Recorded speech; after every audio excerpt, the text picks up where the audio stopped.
ሰላም ሰላም፣ እንዴት ናችሁ? ደህና ናችሁ ወይ? ሁሉ ሰላም ነው ወይ? እኔ ያለው እግዚአብሔር ይመስገን። ቪዲዮን ላይክ፣ ሼር፣ ሰብስክራይብ አድርጉ ውዶችዬ። እኔ ጥርሴን የሚቦርሸውን አንድ ነገር ላሳያችሁ።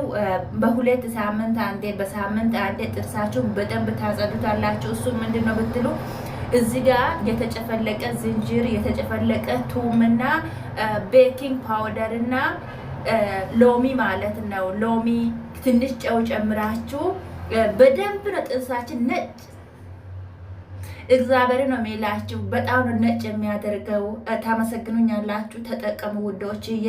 ከዛ በኋላ በደንብ ከቦረሻችሁ በኋላ ግን ከንፈራችሁን እንዳያቃጥላችሁ። ከንፈር ያቃጥላል። በሲስተም አድርጋችሁ ቦርሹ። እውነቴ ነው የሚላችሁ። በጣም በጣም አሪፍ ነው። በጣም ነው የወደድኩት እላችኋለሁ። ከዛ በኋላ የአፍ ጠረን እንዳያመጣ ኮልጌት ትጨምራላችሁ። ከዛ በኋላ ታደርጉና ትደፉታላችሁና በጣም አሪፍ ነው። ይሄ ደግሞ ለጠረር ቆሻሻን ሁሉ ያራግፋል በጥርሳችሁ ማለት ነው። እውነቴ ነው የሚላችሁ። በጣም አሪፍ ነው። ተጠቀሙ። እኔ በሁለት ሳምንት አንዴ፣ በሳምንት አንዴ እንደዚህ እጠቀማለሁ ውዶችዬ። እባካችሁ ቪዲዮን ላይክ አድርጉ፣ ሼር፣ ሰብስክራይብ አድርጉ። ደግሞ ከጠቀማችሁ ነጭ ካደረገ ጥርሳችሁ እውነቴ ነው የሚላችሁ በጣም ነው ነጭ የሚያደርገው።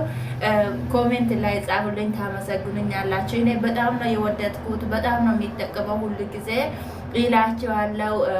ጥርስ ቤት ሄዳችሁ ለማጽዳት ብር ከመክፈል ምናምን ቤታችሁ ባለው ነገር ተጠቀሙ።